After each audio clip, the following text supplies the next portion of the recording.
We are currently in a pit tier 124, and I guess you can see what's happening with the mobs here, right? With this Heartseeker dance of nice variation, literally hitting for tens of trillions of damage per Heartseeker shot. Speed farming, as mentioned, hit 124s. Now that I think about it, I could even do 125s. I haven't hit farmed a lot. Um, Holy, I could do like 126, 127 easily, apparently. Here, because they can be frozen again, and boom, they die. Where the hell? Okay, and after this guy is frozen, he should be deleted immediately.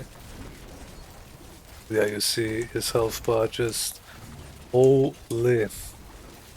And yeah, that's about it. Boom. Pit 124 cleared within, what was it, 2.5 minutes or something? I didn't check properly, but yeah, this build is freaking insane. One of the strongest builds, rogue class. Now I'm gonna show you boss fight as well, because that's actually the strongest part of this build. Bossing, that is. And yeah, but as you can see, pit have you have no issues in the pits at all. And my gear isn't even really optimized for the pits right now. It is more of a speed farm build, which I'm currently rocking with like a bunch of damage crowd controlled and stuff. So you can push this even harder, 130 plus easily. I can see this build capping at like 135, which basically makes it close to S tier. And I'm not even considering transfigurations and stuff. If you have peak transfigurations, then it's gonna go even higher than that. And my glyphs aren't even maxed out. They're like 130 and stuff, right? Close to 130. So yeah, let's jump to the boss. So now, when it comes to bossing, just take a look. Yeah, what was that? 3 seconds, 4 rotations, monster power 11, like plus 11, the maximum amount. And this build is peak, like for anything speed farming, pushing, bossing, and I have to give huge shoutouts to Dioxide because he's the one who came up with this build. If you haven't, check his guide out as well. Mine is a bit different from his in the sense of that I changed like few parts of the build when it comes like to aspects and stuff and prioritization because I am playing on hardcore solo self-found seasonal, so that means I can't afford to be squishy, which means that, you know, I have max life GA with critting it, critting max life again, and then we have armor instead of dex, crits and stuff like that, like more defensive than we usually go. So when it comes to the skills, obviously we want to max out Heartseeker because this is our primary damage, like 99% of our damage comes from this. And then we pay PS2 again, is for enemies again. We take energy in order to have no issues with our regeneration, restoration. You could also go with the crit chance node, which, as it says, increases our critical strike chance by up to 5%. But this one is just much more valuable, I personally found. But yeah, if you don't have energy issues, you can use the energy one. And then we have Procession to have the chance to send out another Heartseeker. And yeah, down here we have Dance of Knives because this enables basically this whole God Demon Hunter OG playstyle of Diablo 3 times. Again, thanks Dioxide. We want to take, in this case, energy reduction when you are pit pushing and you're using Azarefs instead of the Shroud of a Ref field, you can use the slow and movement speed. As you won't have energy issues because your, what's it called? Heartseeker won't use any sources, just the Dance of Knives, so you can just switch that out for more ability. and then we want to have pierce and size just in order to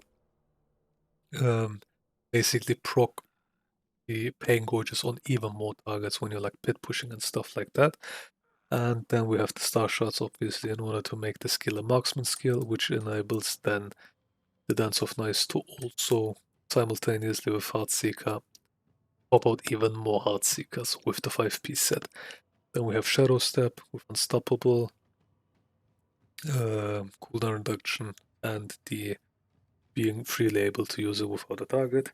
Dash, very important. Dioxide also mentions this 10 ranks to the skill in order to gain 3 ranks of ferocity with the primer update every time we dash. And then we want to have the cooldown reduction plus the additional charge and the crit chance once we dash through the enemies.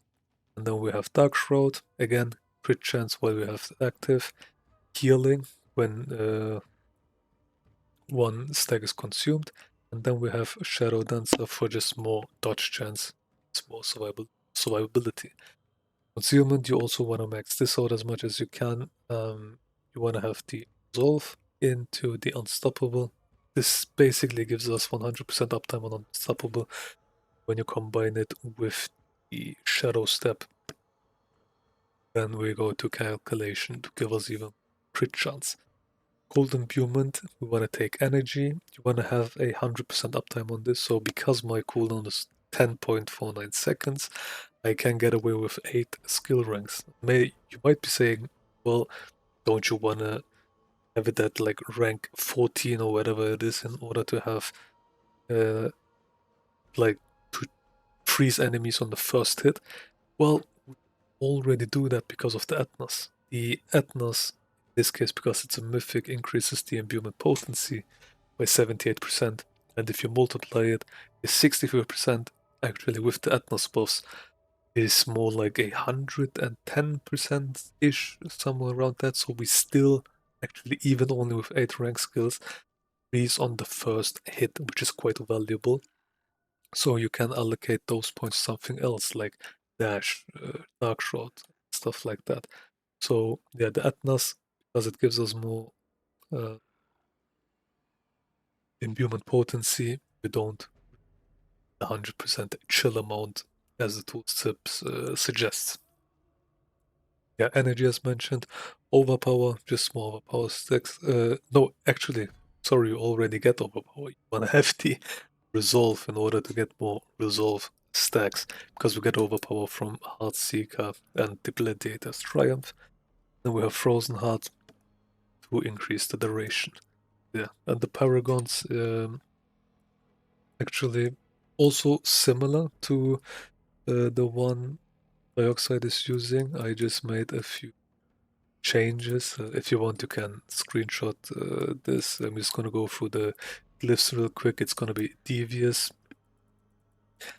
into Eldritch Bounty Annie, and then you have Dance Macabre with Headhunter, then you go into Cheap Shot with Combat, and after that you go Exploit Weak Liquidity. So once the Assassin Glyph, here where's it? The Assassin Glyph here gets fixed, I only leveled this in the hopes that they fix it this season maybe, because the 25% X increase multiplicative increase to elites doesn't work for some reason. You basically want to swap that with either Headhunter or if you don't have energy issues anymore with Fluidity for even more significantly higher damage. And when you go pit pushing, you just swap out combat for control, and that gives you a significant damage increase against crowd control targets. That's about it then. So, when it comes to the gear, I'm gonna keep it relatively short and simple because, as mentioned before, Dioxide already has a quite intriguing and detailed build guide on this build because he came up with it, and I'm gonna link in the description his build planner and also check out his channel, by the way. Very great content from the guy. Much appreciate his work. And yeah, when it comes to the mandatories, you want to have Etna's Lost Dagger and Pain Gorges. You don't need them to be mythics, you don't even need them to be ancestral. You can have them as regular uniques, starting off with 850 item power, and they are gonna carry you to tier like Torment 12 without any problems. Like once I had Etna's with my Pain Gorgeous and also Scundred's Kiss, because it's just a huge multiplier with the ferocious aspect on your uh, crossbow or your bow. Um, it will just push you to Torment 12 immediately, and it will basically annihilate anything in Torment 12. So the mythics are just a huge amount of additive or multiplicative, in this case, damage bonus. So if you add everything, like all the mythic items you can get, the like strongest multipliers are gonna be your Gladiator's Triumph, your Scoundrel's Kiss, and your Shard of Erethiel. Those three alone about times 3 your damage in this case.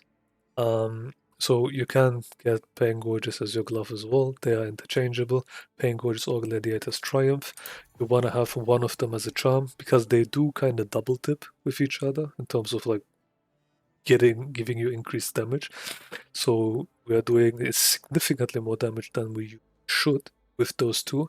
I don't think it's a bug. It's more like a weird interaction that these two unique aspects have with each other. So we use of that by combining these two insane damage multipliers together. And yeah, so there are two variations of this build. There's one which I'm currently using with Crown of Lucion and Tibault's Will. By the way, I'm on Torment 12 in seasonal hardcore, solo self-found. With this higher damage variation, I have no issue surviving at all. Like just standing there, I have two almost like 2.15 million toughness, and with all the damage reduction buffs we get through our runes, for example, I am sitting at about 6.5 million, which is obnoxious.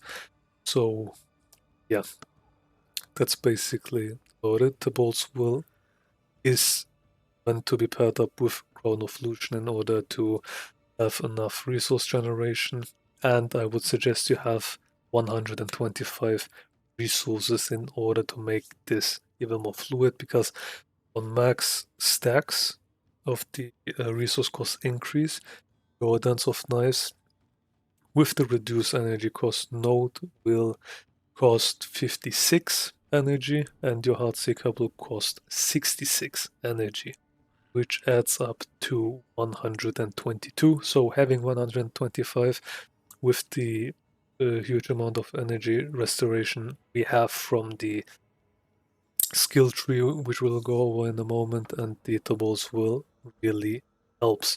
So, and with the Etnos, by the way, you want to either have a second non-physical damage rolled onto the weapon, chance to hit, or you want it as charm. In my case, I have it as a charm. In order to activate the unique, uh, what's it called? Unique aspect. And yeah, so as mentioned, you have these two variations with Lucians, a Crown of Lucion or Tibault's or Harlequin's Crest and Shrouded Gift. And then also you have variations of, so this is basically the bossing and overall speed farming version I have of the build. By the way, you want to stack as much vulnerable damage, crit damage, and cold damage together as possible. And here I have, for example, on the ring, extra cooldown reduction in order to get as close to 6 seconds on concealment as possible. With the Shrouded Gift variation, you don't need that. You can just drop the cooldown reduction roll and swap it out for dexterity or like cold damage or something, in order to gain more damage. But because with the Shrouded Gift, our dash also gives us concealment, which also procs the increased critical strike chance. But because we only have concealment for this to proc without it, you want to have it slightly lower, let's put it that way. Yeah, so that's about it with the gear. The runes, I have 2 defensive runes, which are Sir Q and then Epoch Luck, which increase our survivability a lot. Very important at hardcore. If you're in seasonal, for example, or you just don't care that much about, defenses, you can go with Sir Vex and Neo Gar for more crit strike chance, and also for the ranks to all skills up to 3. And yeah, so any just regular damage reduction aspect will do on your chest piece. And I think that's about it. And for pit pushing, I just swapped the ring with the amulet for frozen memories on the amulet, and then vanquishing for aspect for the ring in order to literally triple our damage, or like more than double our damage in the pit. And yeah, other than that, you want to have the generic damage multipliers like Moon Rising, Neurotoxin, etc. Now, when it comes to the set, we have the narrow set. You want to have marksman skills plus resistances. Fire and lightning are the most prominent, the most important ones, because those can really one-shot you. As mentioned, I have no issues in Torment 12, and even as you've seen in PTS 124 with this build at all. And Paingorder's Gauntlet, also the same. And then you wanna have as a legendary seal either increased multiplicative increased damage to critical strike, or with basic skill damage multiplicative increase as well. Or you wanna have, instead of the crit strike damage, with chance, both very good and very valuable. So when it comes to skill rotation, what you wanna basically do is you will basically always be weaving in your Heartseeker attacks while spinning with Dance of Knives. That's like the whole gimmick of the build, you could say. And obviously you want to have 100% uptime on your cold imbuement, because what this does is this allows us to get like much more procs on like we will shoot out way more Heartseekers than without Dance of Knives, because of just how the breakpoints in these type of ARPGs work. Dioxide explains it quite well, as I've mentioned. Check out his video and his guide too. So overall, no real energy issues whatsoever, as long as you always have the Tibault's Wolves up, and yeah, you can just dash around through the enemies, hit for trillions and trillions of damage. Oh, forgot the old imbuement there, but yeah, that's basically the whole gameplay loop.